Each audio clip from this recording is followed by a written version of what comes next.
Monsieur le rapporteur, chers collègues, le groupe démocrate a souhaité inscrire, fort à propos, l'ordre du jour de sa niche parlementaire le 6 mars prochain, ce texte, car reconnaissons-le, il y a une très forte attente sur nos territoires, comme d'ailleurs notre rapporteur l'a bien souligné.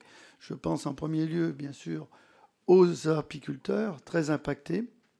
Il s'agit donc ici d'apporter rapidement une réponse à la hauteur du fléau que représente ce frelon asiatique en termes de santé publique, tout d'abord, et également par rapport à la biodiversité qui est affaiblie.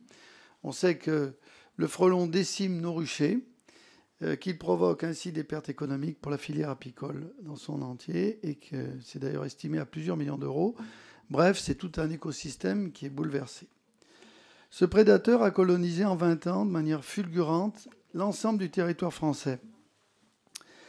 On estime qu'il est d'ailleurs responsable, et ça a été dit déjà par d'autres orateurs, de 20% de la mortalité de nos ruches. En région Auvergne-Rhône-Alpes, première région apicole en France, le recul de la production de miel sur les 3 dernières années est confirmé. Et le frelon est bien invoqué comme l'une des raisons majeures. La prise de conscience de sa dangerosité n'est pourtant pas nouvelle.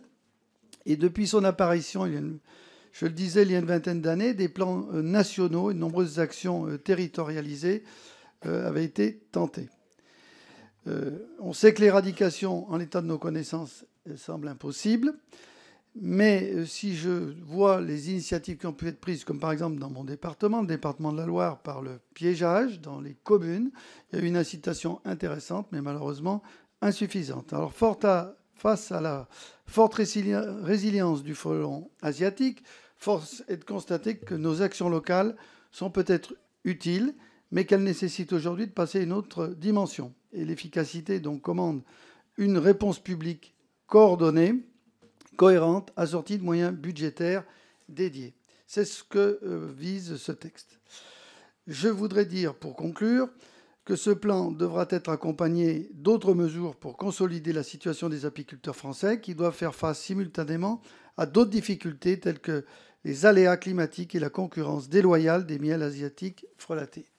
Ainsi, le groupe démocrate votera sans réserve et sans modification, comme notre rapporteur l'a bien précisé, ce texte dans la version sénatoriale, témoignage de son engagement aux côtés d'une filière d'excellence et de sa détermination à lui donner au plus vite les moyens de sa résistance. Je vous remercie.